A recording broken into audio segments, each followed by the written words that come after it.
Clapham, a dainty southern cornucopia of middle class.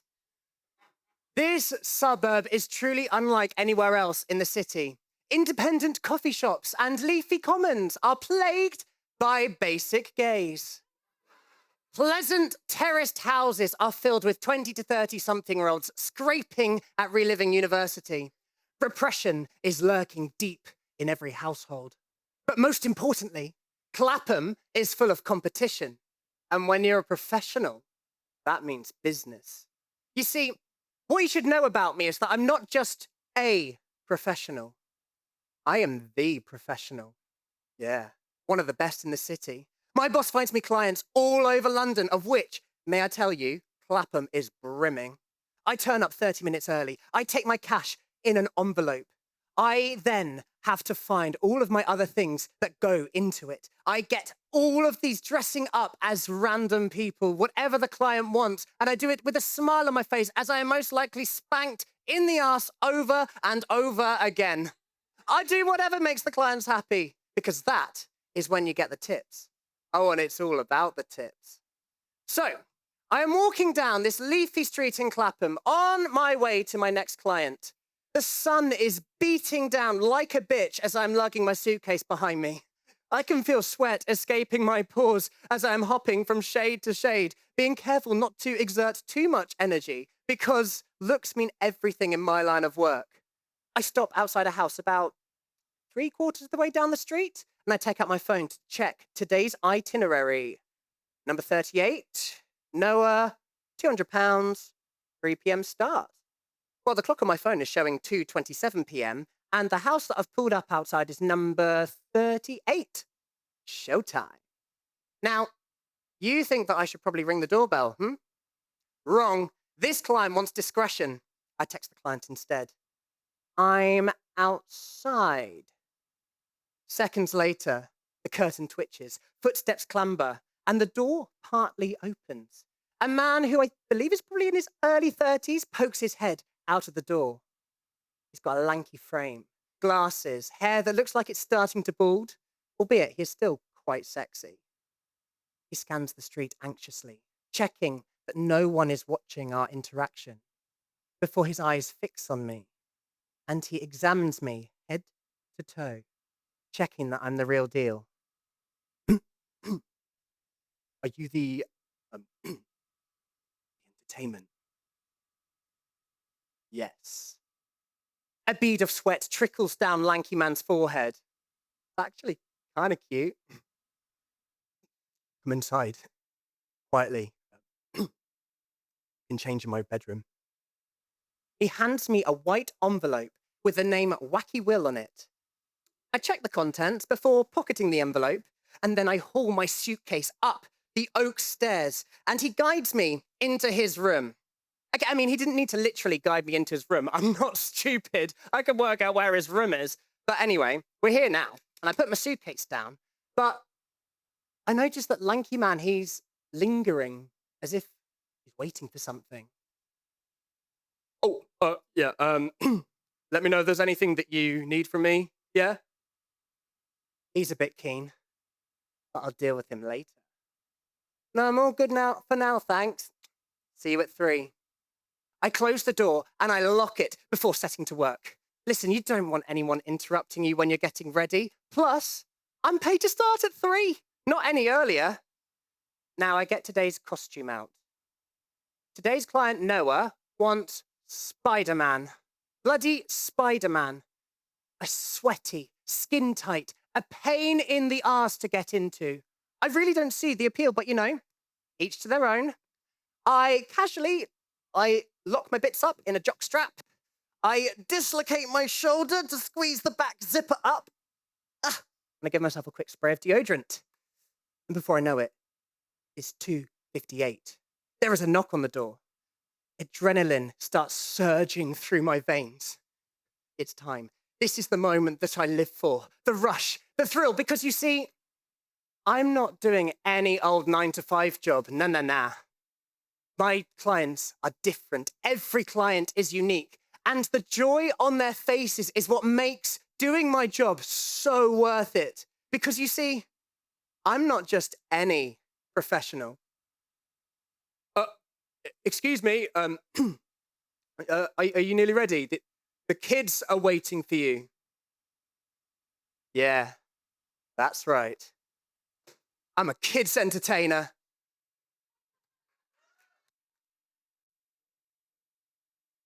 Long time no see. Oh my God, you have changed. You look amazing. I would not have recognized you walking down the street. How long has it been? But you look great. Truly. Very unique. I'll help you a lot in this business. Your father did tell you I was coming? Yes. Excellent, excellent. I'm so glad we could work it out this way. Yes. You've changed. Grown up. Of course. It's a good job you got the comedy from your dad and not his looks. I never did understand how your mother could even bear to look at him. That said, people laugh with their eyes closed, don't they? Equipment's in the back if you want to bring your car up front. I'll start grabbing Of course, things. you're busy. I don't want to keep you.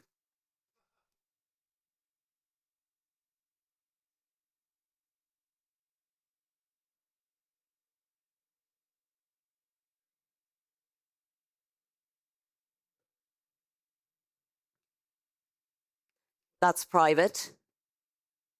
Oh, my apologies. I just couldn't help myself. You know how it is in this job. We're all nosy, all comparing, all stealing from each other.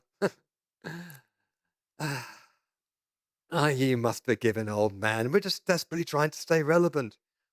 I would love to read more of your work. I would be honored to offer you some guidance if you'd let me. Now, of course, I understand your generation has their own way of doing things, and you probably think us old ones have nothing new to say anymore. But the one thing we do have is experience. Of course. You probably don't remember, but even as a little girl, you used to put on a show for us. I remember. Every time we'd come round for dinner or meetings or rehearsals, and you'd waltz in halfway through, completely ignoring your father.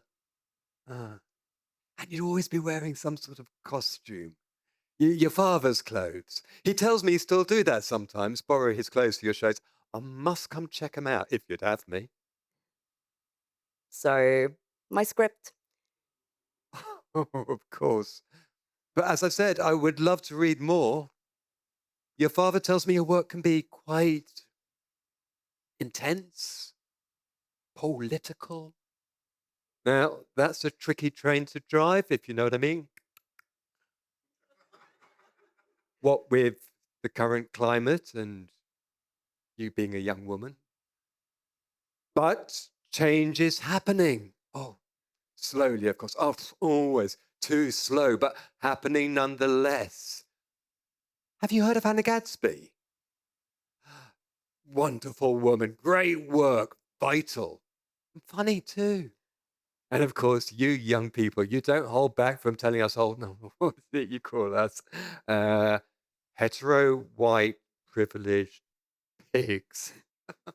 You really do let us have it, don't you? Yeah, we deserve it. Yeah, obviously.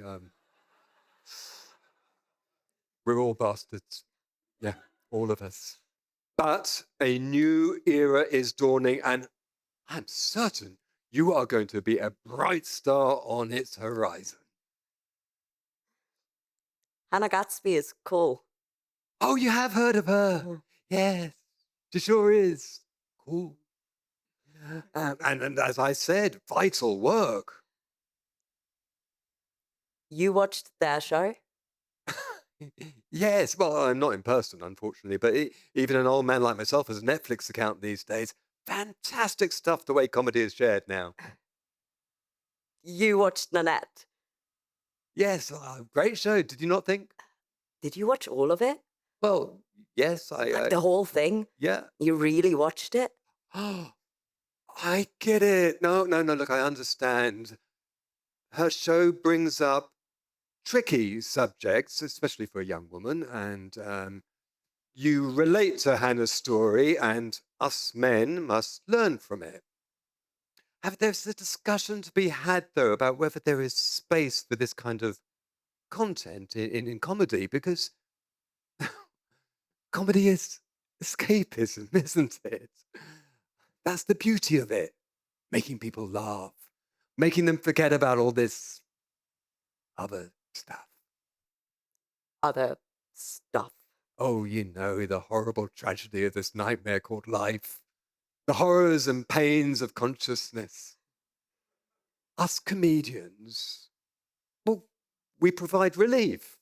Sort of like a doctor or a therapist or... yeah, that's popular too now, isn't it? Therapy, yeah. Yeah, I've tried it myself, nevertheless, yeah. Your father must have mentioned it. The lads all thought it was a big joke, and rightly so. Bit late in life to discover you're a huge prick. You went to therapy? Oh, no, don't you start teasing me like your father When? did. Beg your pardon? When did you go to therapy? Oh, well, a while ago, I mean, hardly. Why does it matter? Doesn't, I suppose.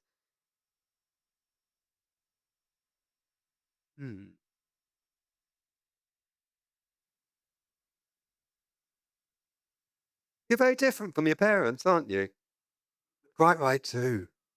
One must forge one's own path, not repeat the mistakes of one's predecessors. I would never.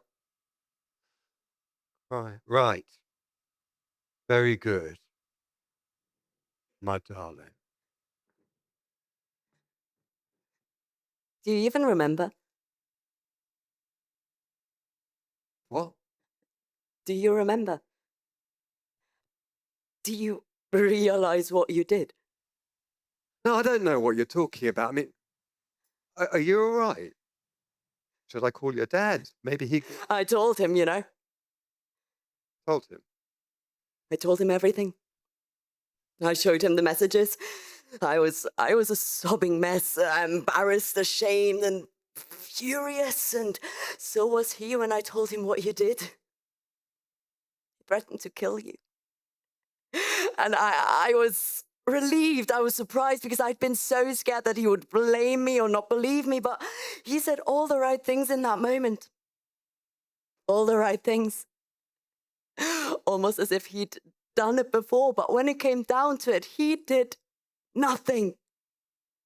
He called me a week later saying he'd given it some thought and decided the best thing to do was to be the bigger person, to not even let you know.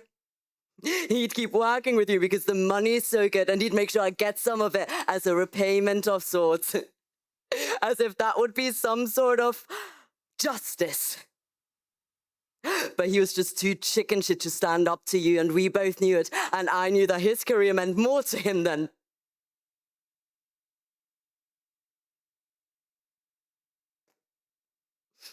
You know what? Take it. Take it. Read it.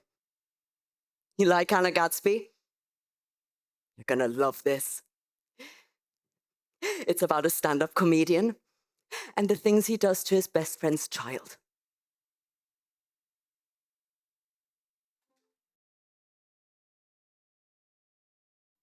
Am I doing something wrong?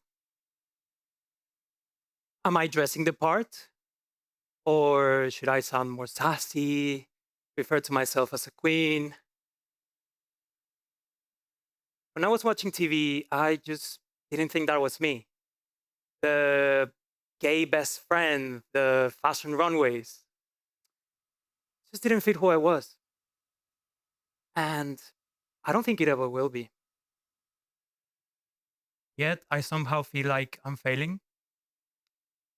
I'm failing survivors because I only kiss guys in the shadows, behind bushes and in quiet rooms. I'm failing my community because I'm not that into drag. Fashion and hairstyles weren't ever my thing, and I don't care about makeup. I've never posted a coming out video. Does that make me a phony, a hypocrite, a coward? why do I have to expose my intimacy with thousands and thousands of people if I don't feel like it? And yet I'd like it if people said, thank you for your truth, you made me feel seen, or you make me feel less alone. Okay, that's a bit narcissistic.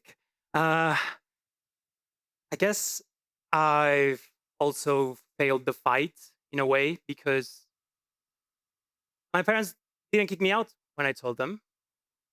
And yet, after a couple of bottles of wine, we bring the topic up, revealing the elephants hidden in every space.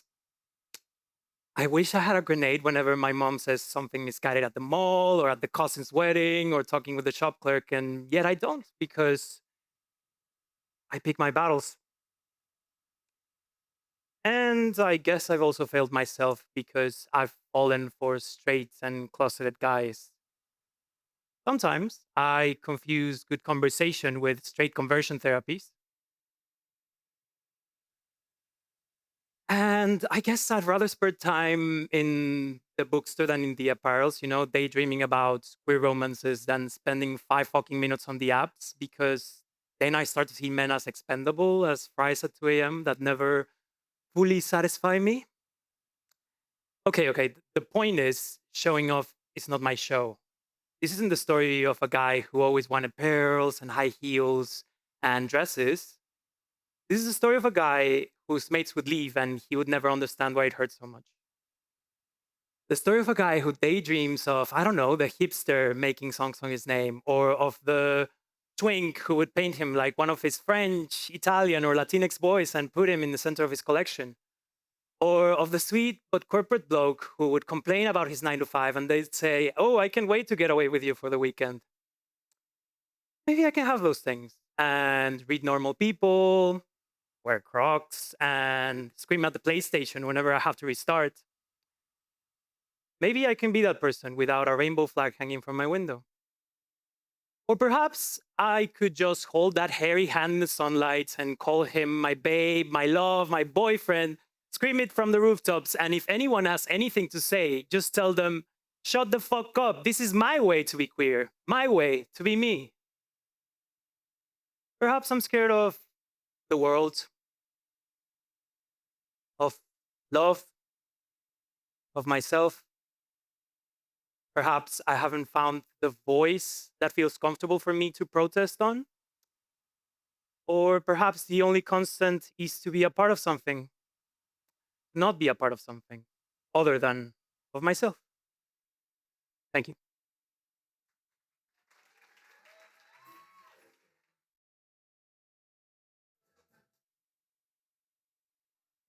Hi, Hi. I didn't know I had an audience.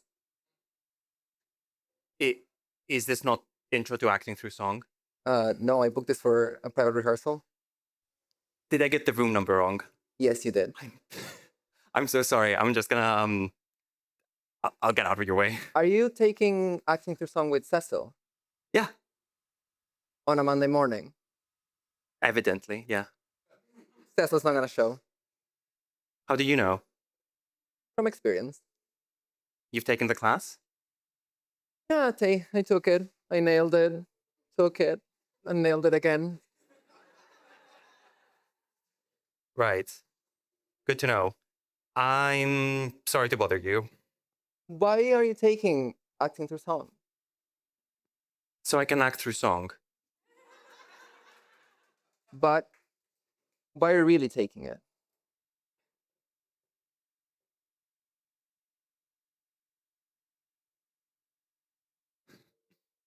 Okay.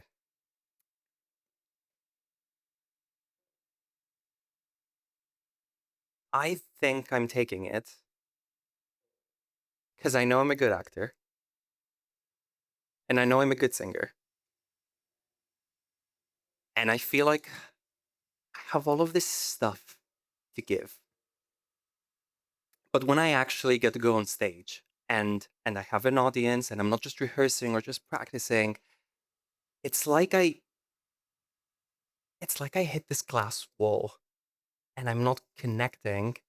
I'm just asking to connect. And that's just not the same, and it's not It's not good enough. I understand. But if you really want to connect, and this is just in my experience, dancing is really good. Tango specifically. You see, when you're dancing tango, you give yourself entirely to someone else. And they give their entire self to you. Have you ever tried it? Huh? Tango? Yes. Have you ever tried it? No. I mean, once ages ago, just the basics. I don't remember anything.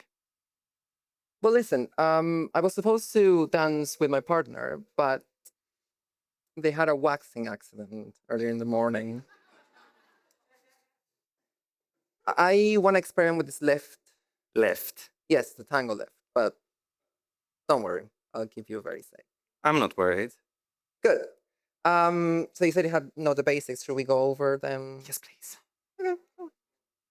On my hand. Yeah, my hand. Don't push, just a little bit of pressure. Okay. All right. And we're gonna connect to the core. Uh-huh. Okay.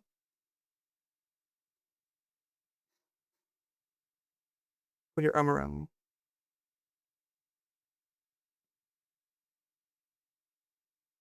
The thing with tango is that if you lose connection at any point, it just loses the magic.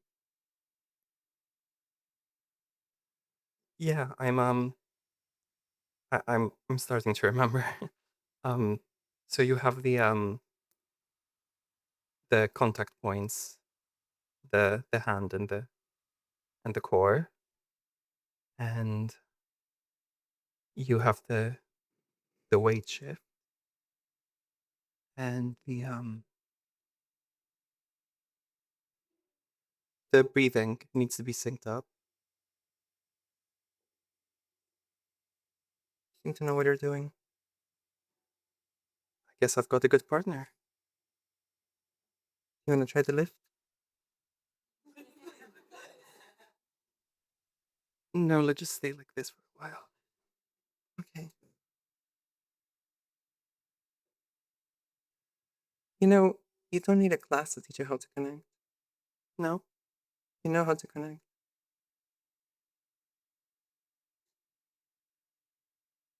Shall we dance with music? Sure.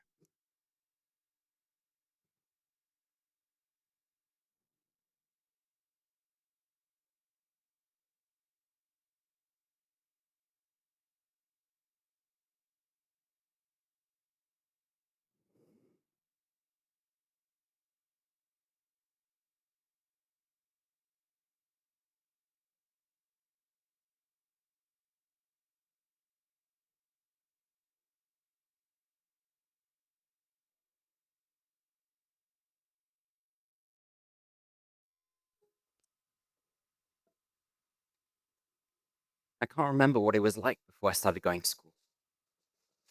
All I remember is trains and going to school like a long tunnel and not coming out for 2 or 3 months, and then finding myself in the same train going home, only before I knew where I was back heading into the same tunnel again.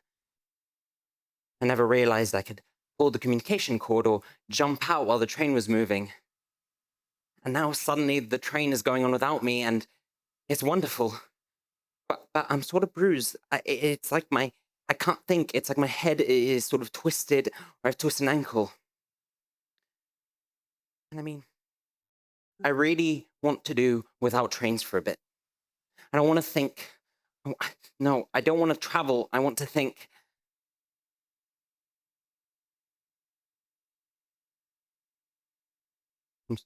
I'm sorry, John. I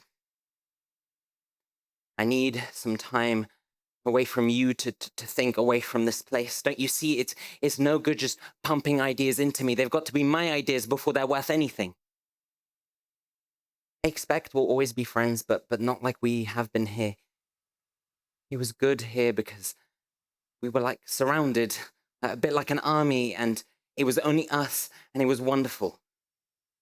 That's all finished now, and it couldn't be the same outside, could it? I'm sorry, John. I need some time to think, and I need to do what I think is right for me.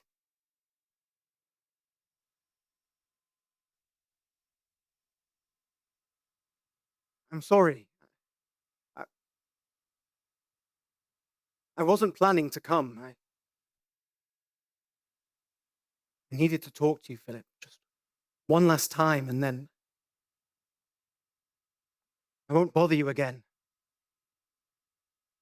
I thought, well, I hoped. I couldn't. I know we said, but I couldn't. All my life, I've been waiting for some sort of confirmation that I'm not alone. When it comes, when that confirmation comes, you can't. I can't. I had to come here.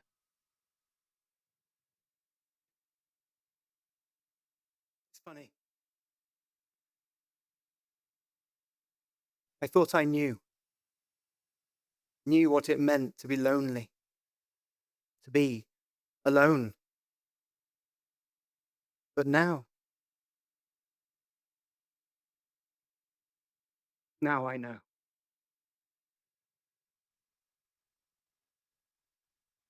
I love you.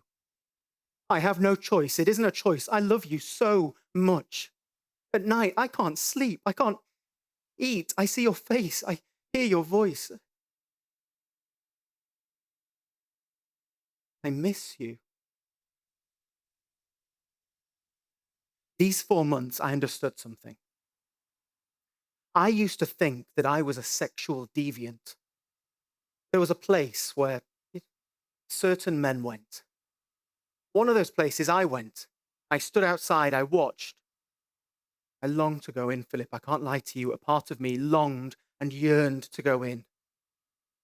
I used to think it was just sexual lust, a physical need, a deviation, that if I could find the right girl, if I got married, if I had children, then the physical need, the sexual need would stop. I thought that if I could learn to love a woman, then the physical need, I could learn to live without that. But then when I met you, I knew it was more than that. It's everything I am, not just one part of me, not something you can put up. I remember being a boy. I remember having this dark, secret knowledge of what I pined for, of who I was. It kept me up at night. I was terrified. Everything, everyone told me it was wrong. I believed if the whole world told me so, then the whole world must be right. Who was I to question that? But then when I met you, I knew that it was true, that the world was wrong, that what I felt was honest and pure and good.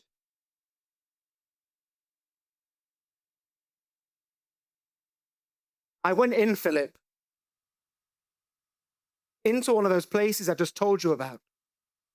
I had to go. I needed to feel what it was like, so I went in. And there was this one man, and well, I didn't know him. He didn't know me. We barely talked. We didn't even really look at each other. But then it isn't the same thing. It isn't the same because, you see, we had spoken, and I felt that I knew something of who you were. Your loneliness, your fears, your wants. I saw in your eyes that you too, like me, are a good man. A good man, Philip. A good man. And it was the first time when we were together, when we were embracing, that I felt that I had a pride for the person I was. I suppose I needed to tell you that that what happened between us isn't the same thing. Not the same as that place I went to. And I thought that some of those men waiting, hovering in that dim, flickering light, that some of those men might also choose this. That maybe that's what many of them want, but because they don't know where or how to find it, and because they've been told that this is who they are, that they are these men who stand waiting to touch someone, to touch another man's skin, that they've believed that's all they are. But what they want, what they really want, is what we can have. What they want more than anything else is to look them in the eyes and know them and be known the way that we know each other. Because from the minute I met you, it felt as if you were the only man who'd ever known my real name.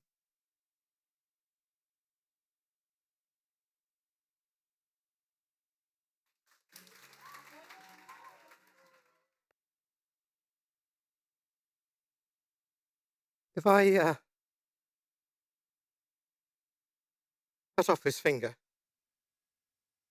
we can say that there is a moment when I go from having 5 fingers to only 4. Before and then after. A precise moment in time, clear and unequivocal. But we also not say that a whole life had been leading up to this point. And, no, 5-fingered future was never a possibility anyway. That there is no A and B. Only a flow. And then. Now. To then. A progression of change that's so slow, cannot be perceived. Like a glass window that's fat at its base.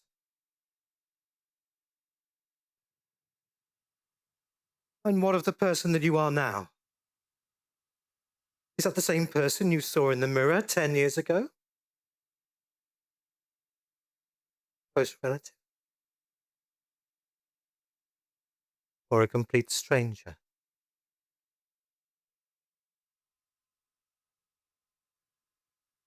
Do I do this?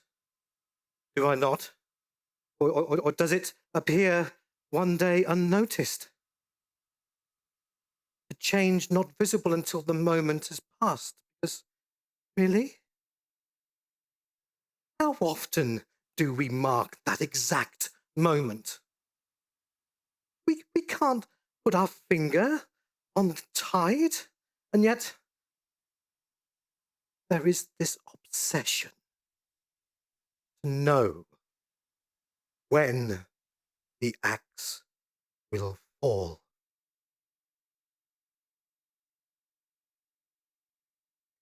The radical act to exist. The radical act is to be seen, to choose, to allow, to show others these radical bodies, to allow ourselves to heal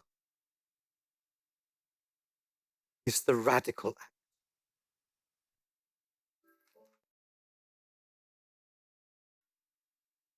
George could no longer be in active denial.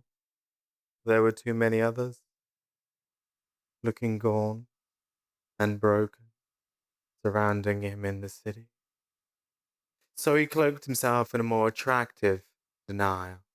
He was sick, that was true, but he was gonna beat it. It wasn't gonna get him. He had at last forgotten all the basic tenets of Greek tragedy. Certainly he no longer worshipped inevitability.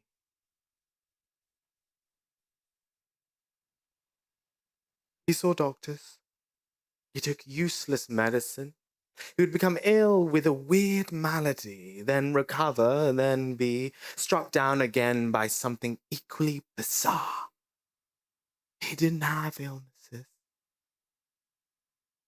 He had plague. We went to an organization that offered emotional help and therapy. His counselor was a pencil-thin, middle-aged woman, a sparrow in Chanel, adorned in diamonds and pearls, with birdcage hair, as if she stepped out the pages of the social register. Her name was Judy Peabody, and she was a Peabody. Which was an odd thought because she had also clearly been sent by God. This delicate bird picked up my George with her almost invisible wrist and enveloped him with love, as indeed she did with hundreds of other young frightened men. This unmotherly woman effortlessly filled a maternal role that was otherwise vacant. At some point, she stopped going to society balls and glittering benefits and devoted herself entirely to dying young men for no other reason than she had to.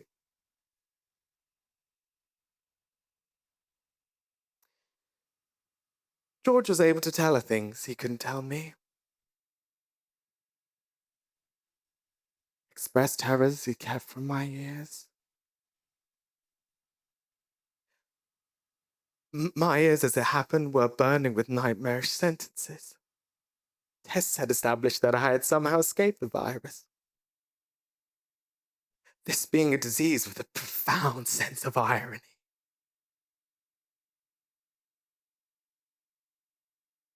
But there were no hospital beds for survivors. No nurses for a bleeding soul. I literally couldn't catch my breath, and one morning I ran to Port Authority and I went to the ticket window and I realized I didn't know where to go.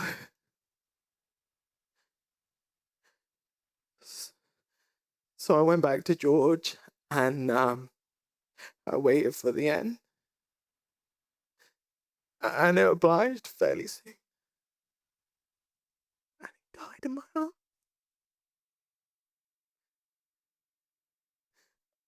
And now George is a memory only. That awkward little talent that made the world a stranger place. Gone. There are no longer bad Canadian actors, wandering troops, performing Agamemnon on Corfu. And it's difficult to explain what a profound loss that is. I went back to Paris. But Paris itself was in mourning for its own glorious past. So I came to London, where I can simply exist. Exist with a minimum of fuss, where the past seems part of today and today has a foot in the future. And you can accommodate your numbness into a daily pattern of living. And so I was. Until I met you.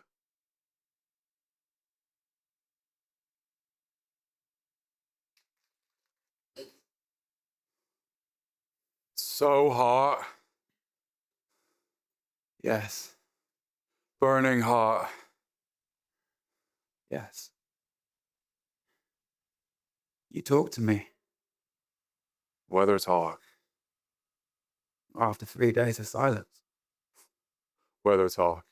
Everybody talks about the weather. Anyhow. Did you say something? No. Anyhow. Anyhow, I'm sorry. This place makes me behave like everybody else. Bloody awful, mean, cut off, not human. And you know what? I'm sorry. You were right. This is definitely the right place to be. You were doing me a favor. And the favor won't work unless we talk, won't it? they can see us. God, it's hot. We miss the Olympics The what? next month in Berlin. Oh. I knew there was a reason why I didn't want to be here. Maybe they'll release us For the Olympics. as a goodwill gesture. It is possible, don't you think? I think it's hot. Sure is. Suppose What? after all this, we have nothing to talk about. God, it's hot. I heard a rumor. A what? We get sardines tonight. I don't like sardines. Only a rumor. Fuck. I'd rather be moving rocks all day than sitting in the sun. Some rest period. Part of their plan What plan? to drive us crazy. Was I awful bringing you here? No. I was, wasn't I? No. I had no right.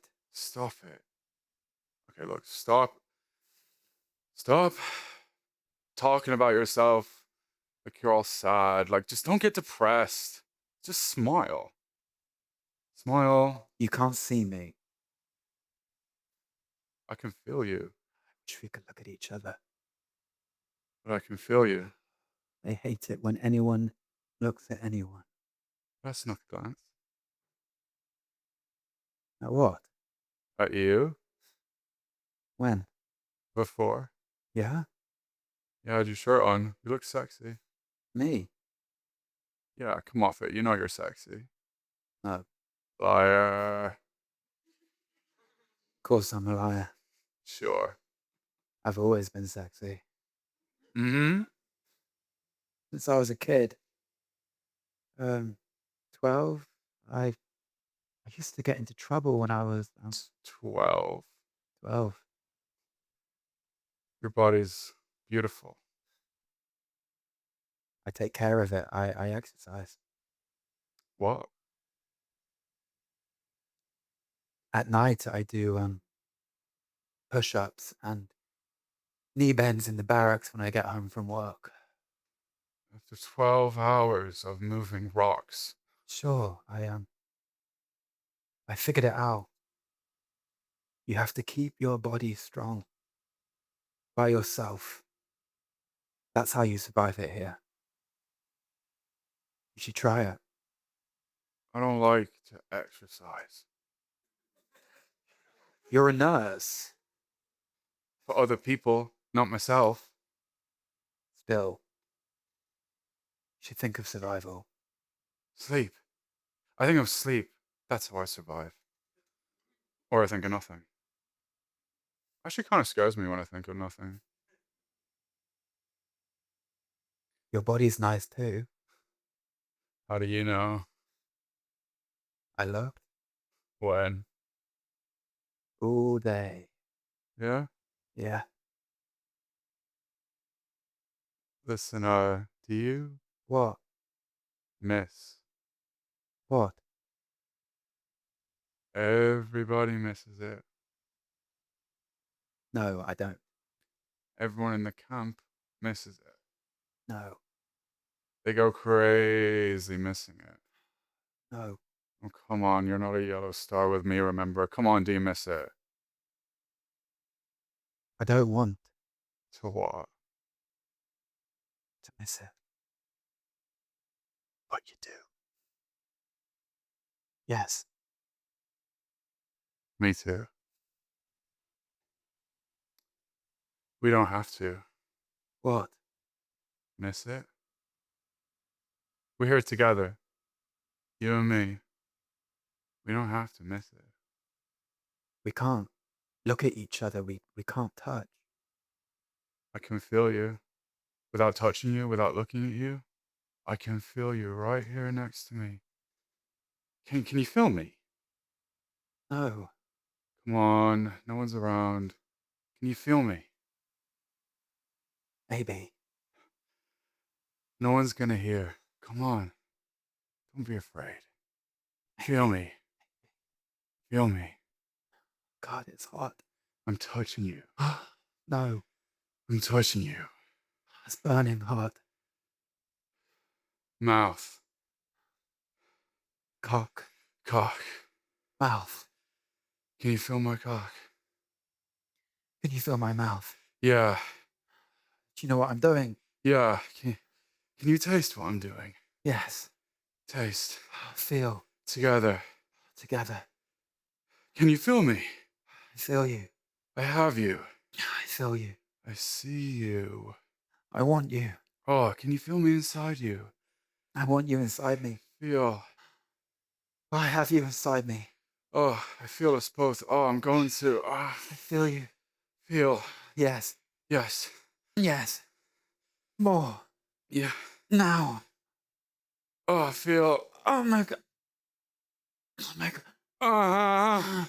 Oh. Max, did you?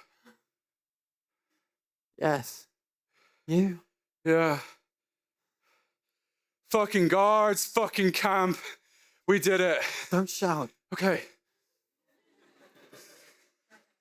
Okay. I'm shouting on the inside. Fucking guards. Fucking camp. We did it. We made love. We're human. We're real. We're real. They're not gonna kill us. They're not gonna kill us, and we're real. I never What? thought we'd What? do it in 3 minutes.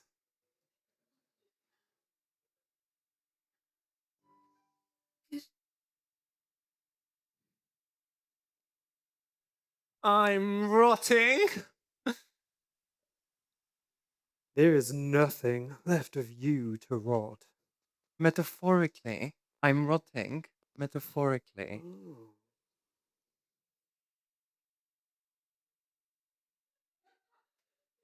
Guys, I could use a hand with these clouds. So dramatic. Look, I'm trying to spell out welcome home, Luca, but the wind keeps blowing the clouds. Wish it would blow me. You're welcome to leave. Don't be such a killjoy. Luca isn't gonna wanna walk in on us crying. He's going to want to walk in on an orgy. Mama Lila? Oh my gosh. What was that about an orgy? Just a metaphor. Marriage was being inappropriate, as always. I miss you so much. And I missed you too. I'm so glad I had to wait for you all. Even more glad that you're all here now. And once Luca gets here, Do you reckon he knows that we're all waiting for him? Oh, that soppy bastard. He never shut up about how we'd all find each other in this life or the next. children. Hi. Wrong cloud, honey. Wait, Oh my God. I didn't think anyone would be here. Of course we'd be here. We were always here.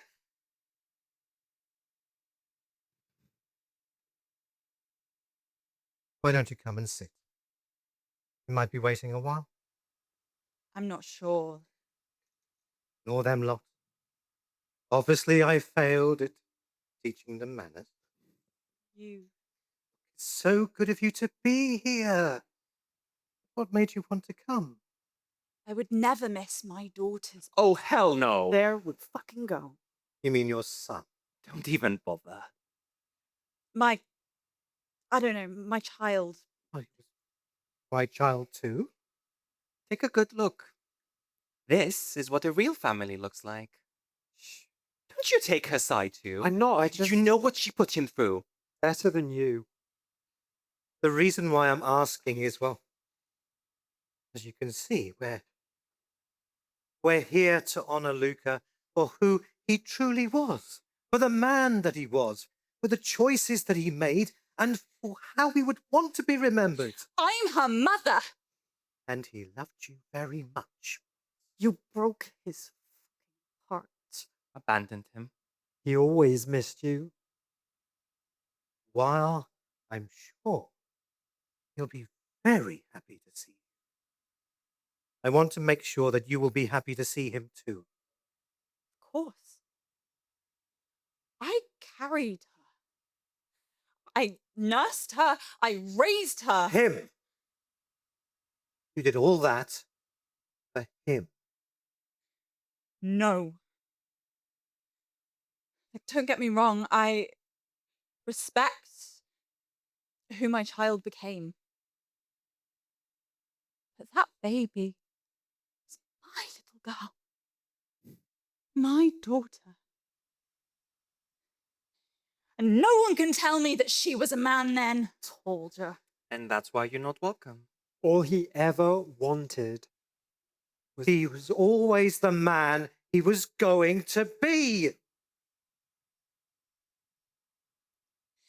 Look, I'm not trying to harm you. I can see that you're hurting. You have no idea. You're not. Not a mother. Not a woman. Not up to your standards. My baby is dying. All you care about is labels.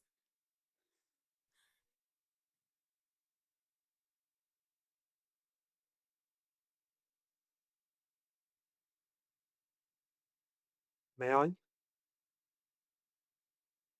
I'm John. I know. Oh? You came to my funeral. So we did. I still need to fix the clouds. I didn't expect. Thank you for being there. Wow.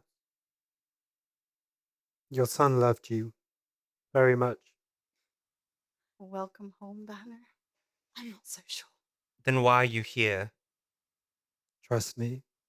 I spent more than 20 years with that man. Not a day went by when he didn't mention you. Yes, he was angry and hurt for a long time.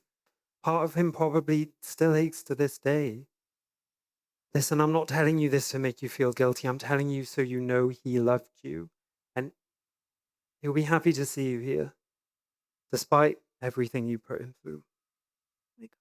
Merritt. What she put me through. Merritt, go and help River with the clouds.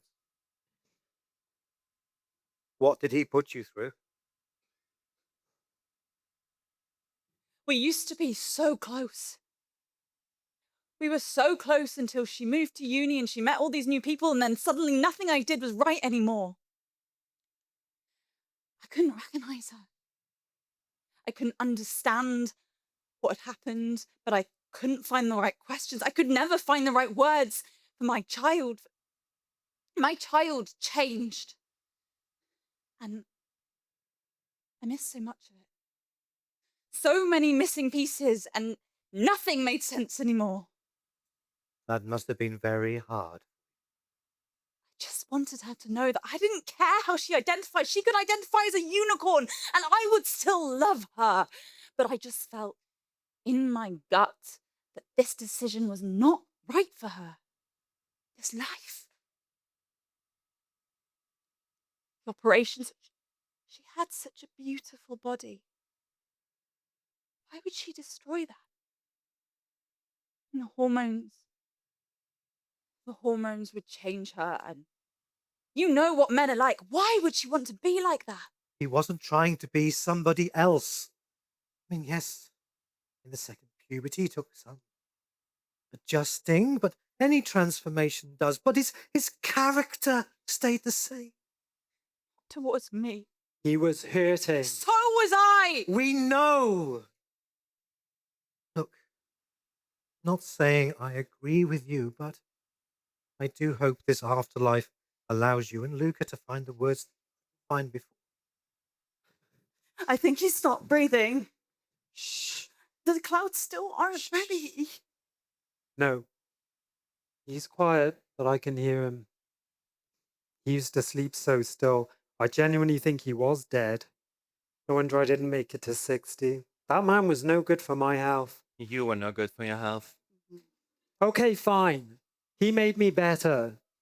He was the best of me. That's what everyone says about the dead and dying, right? We say it so much it loses all meaning. Ever the writer.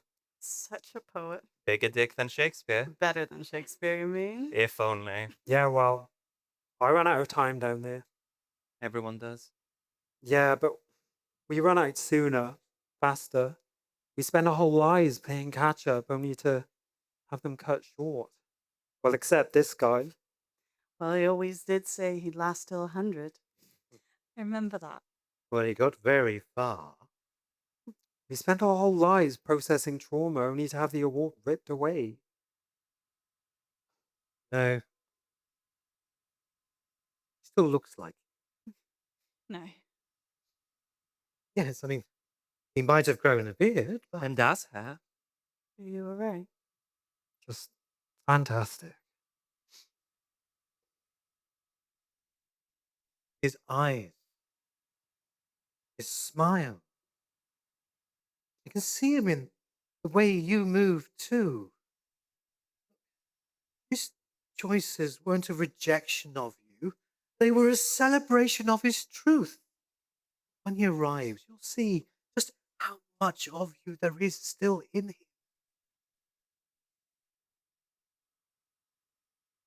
Ugh. Cut her some slack. Well, it's not every day your child passes. Even when it's a reunion. We all know that any transformation comes with joy and grief. And boredom. I'm bored. Have some respect. Excuse me. Oliver's dying and you want him to hurry up? That's one way to twist it. Johnny. Are none of you hoping that this is a mistake and tonight's not the night?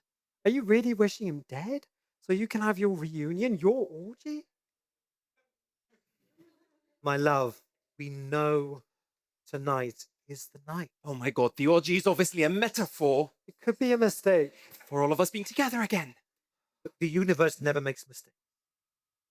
I just... We know. It'll be okay. Listen. He's stopped breathing.